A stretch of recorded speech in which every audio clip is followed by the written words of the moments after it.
fine, as well as at any one of the train stations as well. Okay. And then the second question, just because they had a Ventra MasterCard, if you're using your debit card to ride transit, does the bank get a 25-cent fee every time you do that? Or if you're using your debit card anywhere else? No, when you're using if you're using it for pay-as-you-go, meaning if you just walk up and you're not using stored value or not using a past product, it would just deduct the $225 and then whatever bank charges applied behind the scenes. You're not going to see an additional charge on your credit card for that bank fee. But it's just like a regular debit card. It just treats it just like a regular debit card transaction, like you would at 7-Eleven, Walgreens, or any one of the other retail locations. And if it's not pay-as-you-go, is there a fee? If you're using stored value, there's not a fee either. There's no fees that the customer will actually ever see for any transactions on the system other than the purchase of a fare product or the purchase price of stored value, or if you're using pay-as-you-go. You'll never see any of the bank fees. But will the CTA get a fee, was my question. Will they get a fee so that any money that's saved is then going out to the bank? CTA is paying a fixed amount as a per tap transaction fee, so it covers the cost of whether it's a stored value or a bank transaction. And how much that is? The bank will be paying 4 cents per transaction.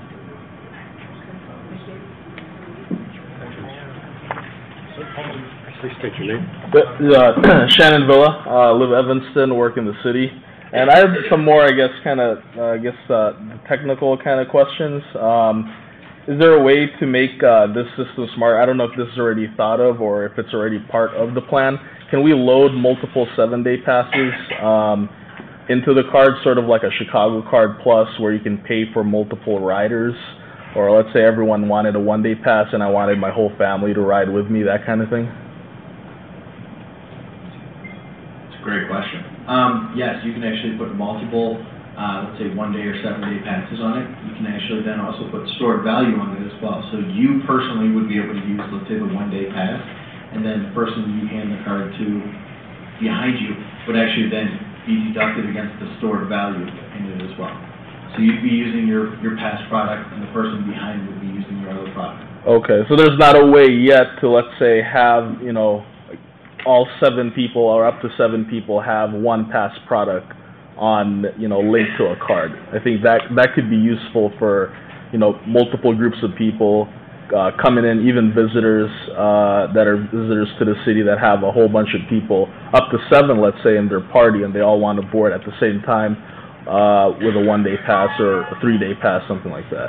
If that's still something that can be worked in, or again, you can use it as you for your product for 1 day, and then you can use the stored value before. But again, multiple cards can be tied to any account, meaning that the person behind you could have another 1-day pass on their card to the account. Okay.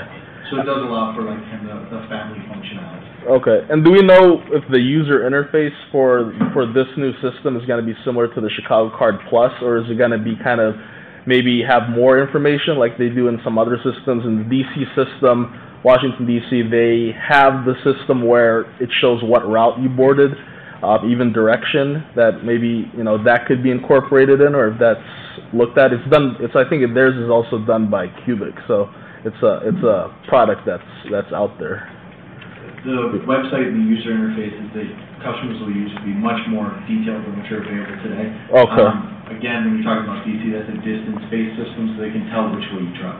Well, not the buses. The buses, it shows what line you board and the direction. But, and I think I heard from one person as well, I think it's a great idea if we can then cap how much is charged onto a card. If there's somehow, maybe we can link one card, debit card, Ventra card to a user, because as a choice rider, I don't want to pay too much into the system or pay too little. Like last month, I bought a 30-day pass. I didn't end up getting to use up that value, partly because of the different Wells Street Bridge stuff, delays, etc.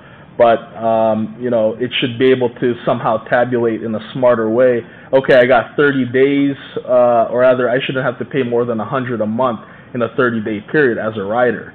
That'll allow me to or that's a better incentive for me to use the system. If I can say that, okay, I'm going to tap this card, but I won't be charged over a certain period. So like in the 24-hour period, I shouldn't be charged more than $10 as an incentive to ride. Otherwise, I'm putting in way too much money in the system. So that's just, I guess, some ideas for flexibility. But I guess, is there a contact person for Cubic that can be given out in terms of email, maybe the project manager for this specific project?